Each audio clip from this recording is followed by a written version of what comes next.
Oui, l'État a failli et n'a pas protégé les enfants de Betaram qui n'avaient que leurs pleurs comme soutien. L'institution Notre-Dame de Betaram, située dans les Pyrénées-Atlantiques près de Lourdes, est un établissement catholique privé fondé et dirigé par une congrégation de prêtres. Réputée pour son enseignement rigoureux, elle a accueilli des générations d'élèves, principalement en internat. Cependant, derrière cette façade respectable, des allégations de sévices physiques et sexuels ont émergé, couvrant une période des années 1950 aux années 2010. Salut tout le monde, aujourd'hui je reviens sur une affaire qui est au cœur de l'actualité, l'affaire Betaram, qui implique des centaines d'enfants, mais aussi les politiques, puisque François Bayrou est au cœur de cette affaire. Avant de commencer, n'hésitez pas à vous abonner à ma chaîne, ce serait vraiment un grand soutien pour moi. Les premières accusations remontent à la fin des années 1950. En 1957, le père Henri Lamas, enseignant au collège, est accusé d'avoir commis des abus sexuels sur des pensionnaires.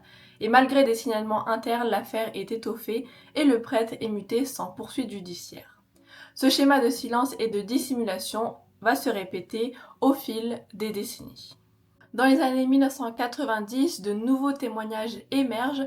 En 1996, un élève de 14 ans est puni de manière humiliante, contraint de rester dehors en sous-vêtements par une nuit glaciale. Cet incident attire l'attention des médias et du public sur les méthodes disciplinaires de l'établissement. Cependant, les enquêtes internes minimisent les faits et aucune action concrète n'est entreprise pour protéger les enfants. En 1998, le père Pierre Sylvé Caricard, directeur de l'institution, est mis en examen pour viol et agression sexuelle sur mineurs.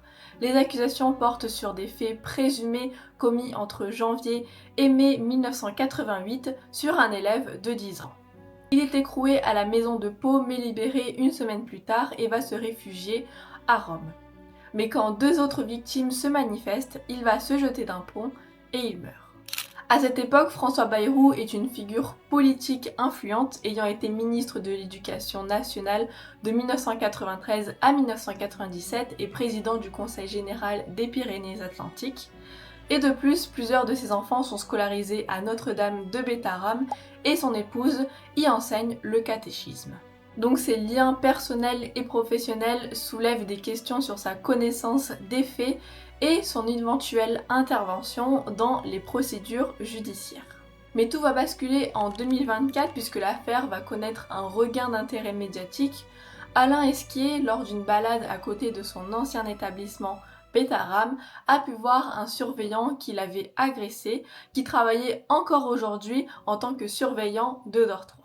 Ça a été vraiment la goutte d'eau et il a décidé de créer un groupe d'anciens élèves de Betaram sur Facebook pour rassembler d'autres victimes. Ce groupe d'anciens élèves va prendre une ampleur inimaginable où des centaines d'anciens élèves vont dénoncer des faits de violence physique ou de violence sexuelle. Et cela va remettre en lumière cette affaire 27 ans après les premières plaintes de viol au sein de Betaram. Donc dans ce groupe, Alain va répertorier et noter tous les témoignages qu'il va recueillir avec le nom des agresseurs, les sévices subis et le nom des victimes. Plus de 130 plaintes sont déposées couvrant des violences physiques, psychologiques et sexuelles sur plusieurs décennies. Par exemple, en avril 1996, une plainte a été déposée pour des violences physiques d'un surveillant de l'école qui a été condamné par la suite. L'enfant a reçu une si violente gifle qui lui a fait perdre 40% de son audition. Julien, pensionnaire à Betaram au milieu des années 90, décrit la violence qu'il a subie. Coups, humiliations, coincer la tête dans le pupitre et des attouchements d'un prêtre. C'est là où on prenait des savates, ils nous tapaient. Tarte, tiré par les oreilles, te lever. Moi, il m'a coincé la tête dans le pupitre. Il me branlait, à 11 ans. Une violence qui a brisé l'enfant qu'il était. Jérôme, lui, était à Betaram 10 ans plus tôt et durant 5 ans, il a été abusé par le père directeur de l'école. 10 ans de thérapie pour arriver à vivre avec ce passé. Il a même cherché à rencontrer son violeur, aujourd'hui décédé. Il a répondu que c'était Dieu qui accordait ou non son pardon et je lui ai dit qu'avant la justice de Dieu, il y aurait celle des hommes et je l'ai laissé là-dessus en espérant lui pourrir les dernières années de son existence. Jean-Marie, qui entre à Bétharram en 1956 et qui va y rester jusqu'en 1961, il va être abusé la nuit par un jeune curé responsable des dortoirs. Il va abuser de lui et de ses camarades de chambre. Jean-Marie finira par dénoncer l'homme à la direction, qui va chercher à le faire taire.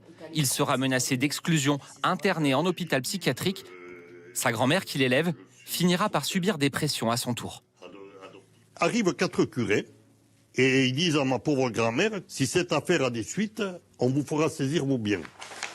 Son agresseur ne sera jamais inquiété. Olivier, lui, a été violé par un surveillant dans les années 70-80, qui a été vraiment la terreur de toute l'école, puisqu'il punissait très sévèrement les élèves. Et Olivier a passé des heures en slip la nuit sur le perron, et il a été tabassé, puis il commettait des attouchements ou viols sur les élèves qu'il punissait.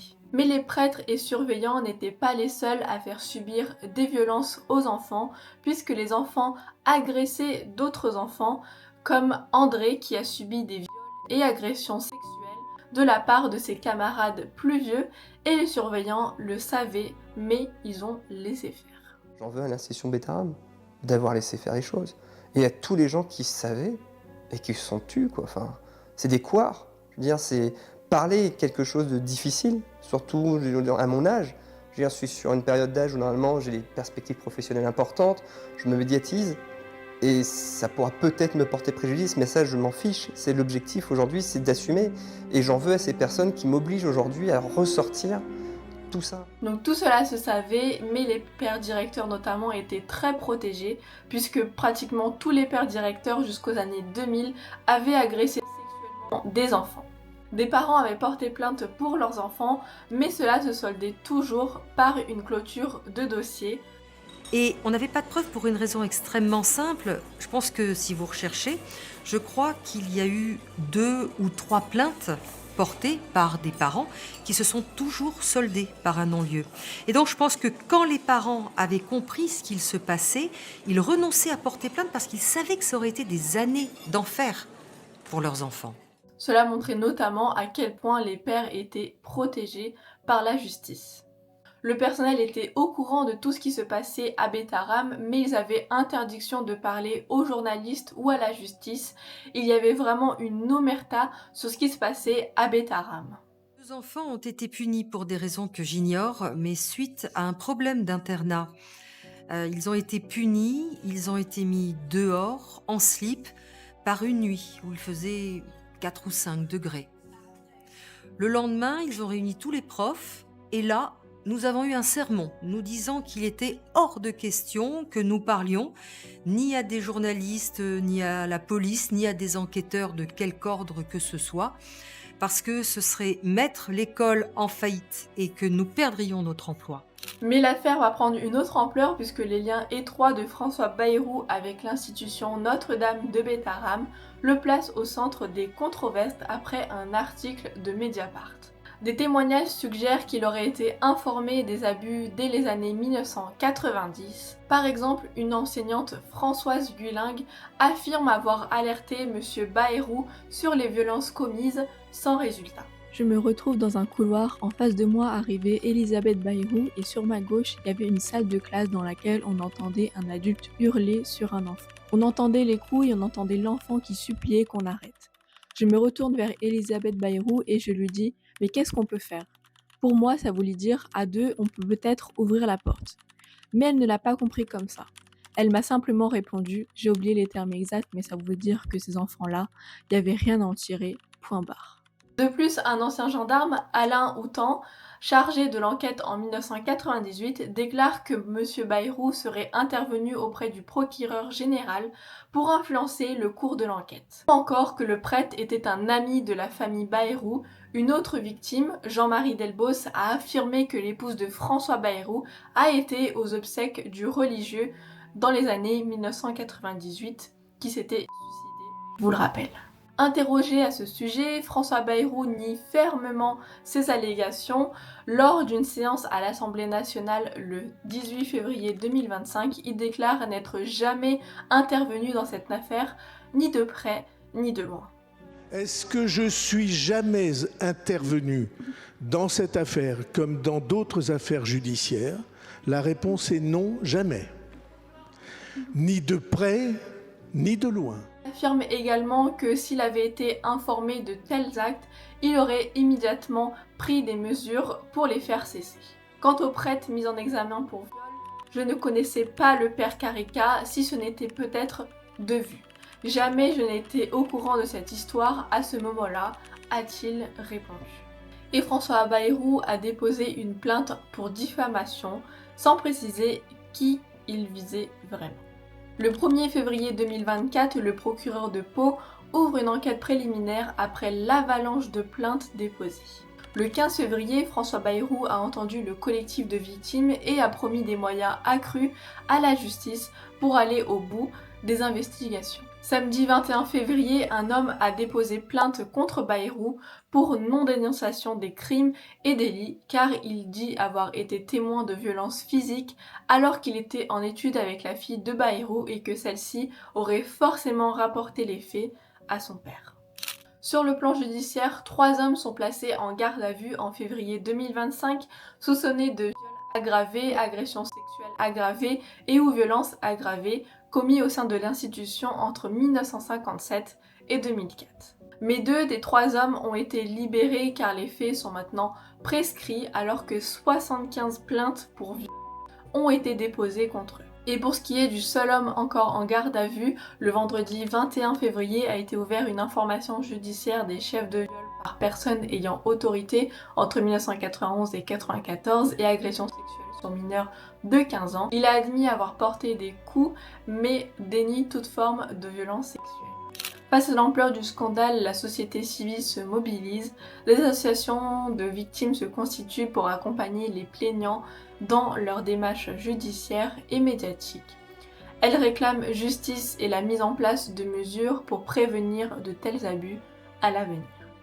À ce jour, 132 plaintes ont été déposées, des crimes sexuels sont dénoncés, mais au-delà, c'est une violence systémique dont il est question, celle qui a permis à des adultes, en toute impunité et dans un silence qui semblait convenu, de frapper quotidiennement des enfants sur lesquels ils avaient autorité, mais aussi d'abuser d'eux.